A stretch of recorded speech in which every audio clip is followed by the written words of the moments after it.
Ya, pemirsa, di informasi pertama ini kita akan mengingatkan bahwa berhati-hatilah saat menaiki lift karena di Surabaya ada 2 pasien klinik mata yang terjebak di dalam lift.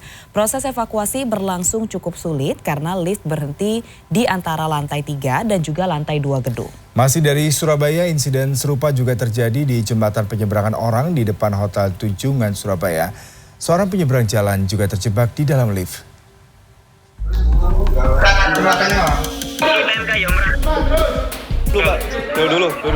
Dua pasien klinik mata di Jalan Jemur Sari, Surabaya terjebak di dalam lift selama 30 menit. Petugas BPBD Kota Surabaya yang datang ke lokasi kemudian berupaya untuk mengevakuasi keduanya. Lift terhenti di antara lantai 3 dan lantai 2 gedung klinik.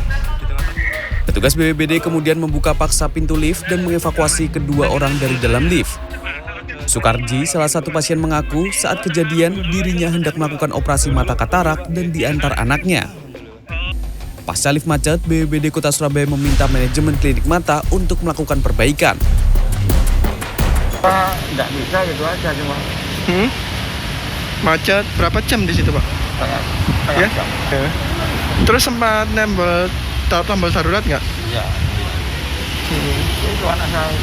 Sempat panik, Pak? Enggak. Seorang penyeberang jalan Senin siang juga terjebak di dalam lift jembatan penyeberangan orang yang berada di depan Hotel Tunjungan Surabaya. Penyeberang jalan ini terjebak saat hendak turun dari jembatan.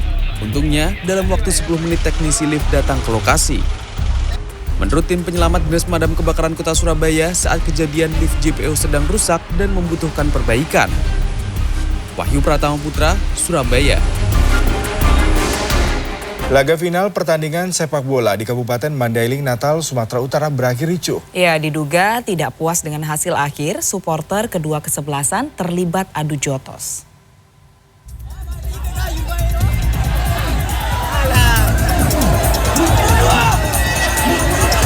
Laga final pertandingan sepak bola Bopas Cup antara klub Natal FC dan PSM Pulau Padang pada Minggu sore di lapangan Bunda Kasih, Kecamatan Natal, Mandailing, Natal berakhir ricuh. Supporter kedua kesebelasan bentrok hingga ke tengah lapangan. Polisi dan panitia pertandingan kewalahan melerai kericuhan.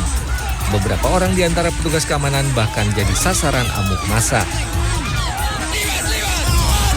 Senin siang, Kepala Dinas Pemuda dan Olahraga Kabupaten Mandailing Natal menyebut kericuhan terjadi setelah wasit meniup peluit panjang, tanda pertandingan berakhir. Bentrokan diduga dipicu oleh pendukung salah satu kesebelasan yang kecewa dengan hasil pertandingan. Kita menyesali terjadinya keributan. Kenapa? Karena keributan ini bukan karena pertandingan, bukan karena pemain dalam pertandingan.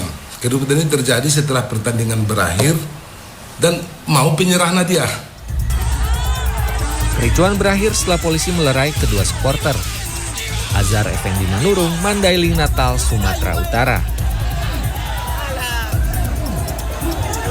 Berikutnya, pemirsa, pengemudi truk tinja yang membuang limbah di saluran air Jalan Maijen Sutoyo, Cawang, Jakarta Timur, akhirnya ditangkap petugas Dinas Lingkungan Hidup DKI Jakarta. Pengemudi terancam denda Rp500.000 dengan sanksi pencabutan izin operasional. Buang tai di sini nih, tempatnya nih. Inilah detik-detik saat seorang warga memergoki sebuah truk tangki penyedot tinja sedang membuang limbah dari kendaraannya ke sebuah selokan di Jalan Maijen Sutoyo, Cawang, Jakarta Timur pada Minggu pagi. Panik diteriaki warga, sopir truk langsung melarikan diri. Video ini viral di media sosial. Senin kemarin, petugas Dinas Lingkungan Hidup DKI Jakarta akhirnya menangkap sang pengemudi truk tinja di kantornya di kawasan Jakarta Utara. Penangkapan ini dilakukan setelah petugas bekerja sama dengan kepolisian mengidentifikasi nomor polisi truk dan melacak alamat serta pemilik usaha penyedotan tinja tersebut. Tersangka selanjutnya diperiksa di kantor Dinas Lingkungan Hidup.